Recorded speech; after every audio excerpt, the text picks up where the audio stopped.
عارف دودو و سرور عبدالشکورов.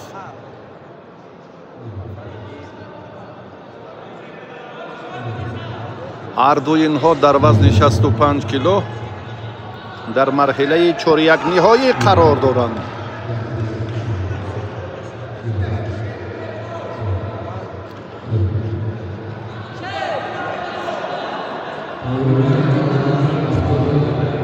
دو دور تا این مدت سپری کردند و به این مرحله آمدند.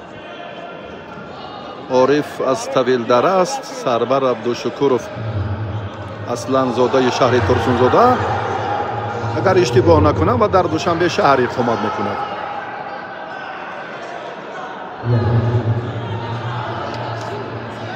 بعدم با سرور عبدالشکورov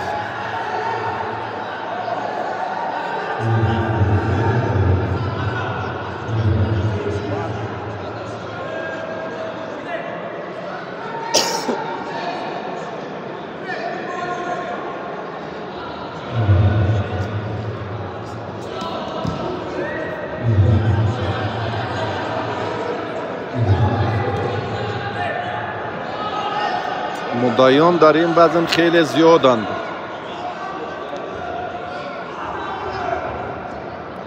عارف با یک تاکتیکای الهی خود که هلوکی داخل دارد و رفت کار را هم میتواند تقویت دیگر دهد، اما نتوانست و پهلو را از دست داد.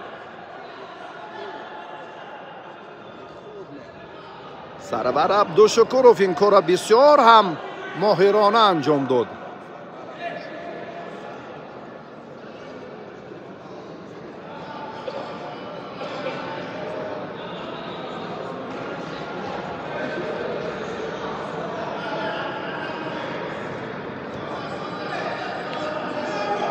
عارف را ضرورت پیدا شد که در روند مبارزه اکنون فشار را زیادتر کند.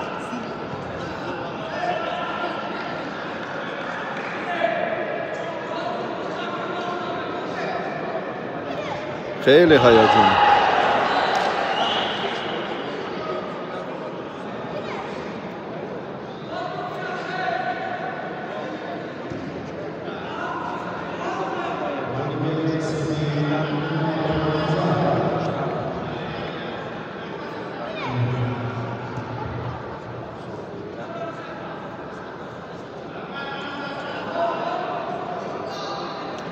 لااقل در دور چهاریک نهایی یا نیمه نهایی اگر اشتباه میکرد در دور نیمه نهایی، بله باز کار برای تسکین دل عارف داد و بهتر میشد. عجیب.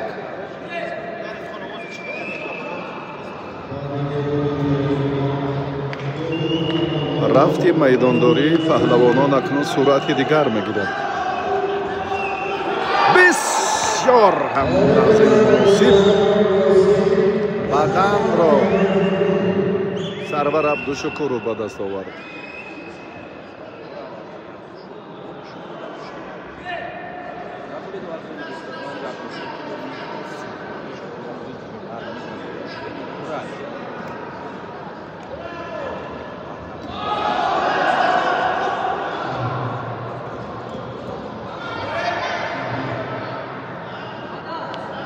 بعدم باز هم به سرور عبدالشکورov.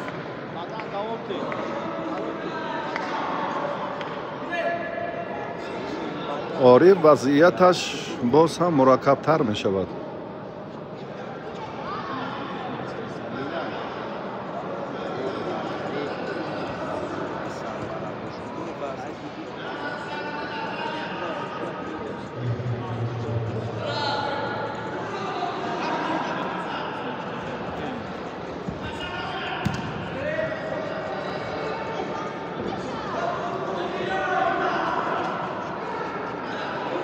دقیقه آخرین مبارزه هر دو پهلوان در مرحله 1/8 نهایی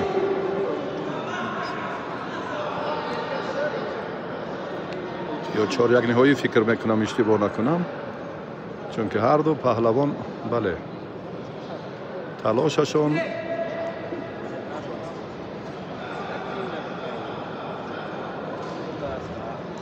فرق کننده است از نفرانی که تا این مرحله آمدند.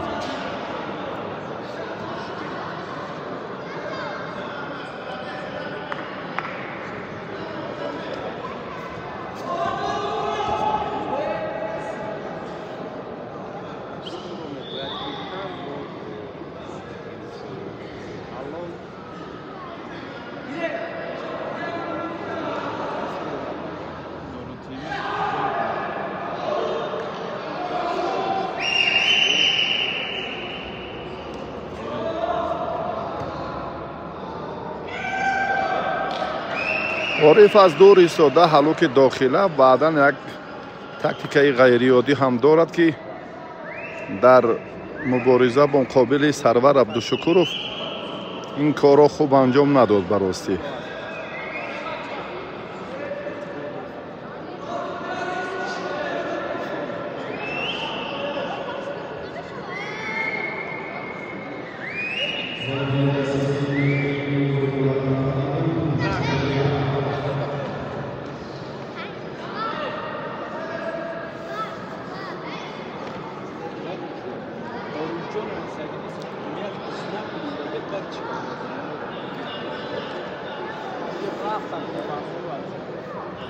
خلعت را باید عوض کند. به همین خاطر بعد ترتیب درستی کار عوض کردن خلعت باز هر دو به میدان برآمدند.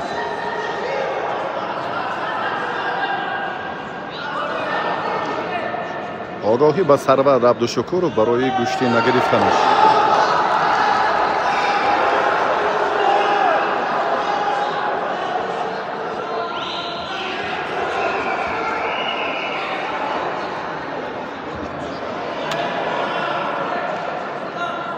بدن رو با سرور عبدالشکورov مال خود کرد. عارف چندان آماده نیست براستی به موسم امساله گوشتنگیری.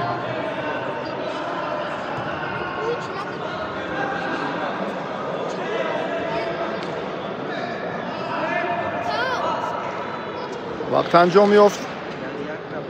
سرور عبدالشکورov در این دیدار